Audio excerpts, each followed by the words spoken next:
What's up mga idol? For this video, welcome to my life. Update nga pala tayo sa ating bitag kung saan ngayon may huli mga idol. At yung huli niya ay banban na naman.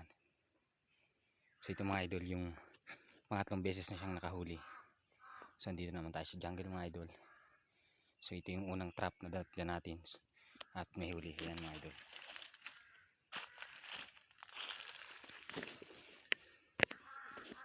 Ito mga idol yung nahuli natin. Hindi inaasahan mga idol, sa pakpak siya nahuli, nasabitan. So pambihira pangyayari. Sa pakpak siya nasilo. Walang tama yung paa niya, ngunit yung pakpak ang nahuli. So yun mga idol, pangalawa. Although pangatlo pala nating nahuling banban ito mga idol. So para ngayon lang siyang hapon nahuli, pero halhal na siya. So yun mga idol, kailangan natin itong pagpahingahin. So ayun, pandawin pa natin ibang bitag. So di ko na muna ikakabit yung umigkas mga idol. First na huli. At so ngayon mga idol, andito tayo sa taas. At may huli din yung isa nating bitag dito. So napakaswerte ngayong linggo mga idol. Ayan. Sige din ang lipad. Mga idol, huli. So ayan, nahuli din.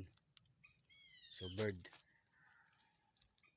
Isa naman siyang uri ng tikling mga idol. So mga idol, dalawa lang ang huli natin. Isang tikling at isang agbaan. Swerte ngayong linggo. So kaninang mga idol, hindi ko ito pinandaw. At siyempre nag Sunday service tayo. At ito ngayong hapon, dalawang huli.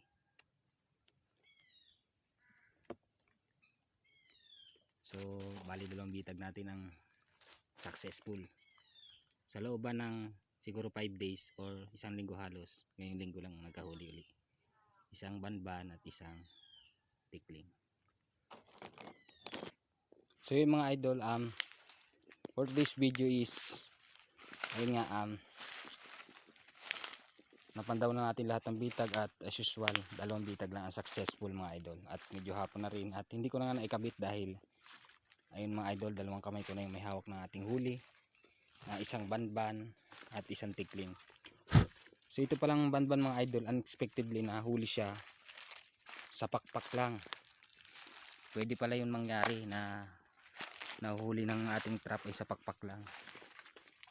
Nasugatan yung pakpak niya. Ito namang isa mga idol, itong tikling na hawak ko sa isa pa. So yun lang for today's video mga idol, ang update ng inyong Kuya Diyos. Support my page and my channel sa YouTube. Yun lang po at maraming salamat. Peace out.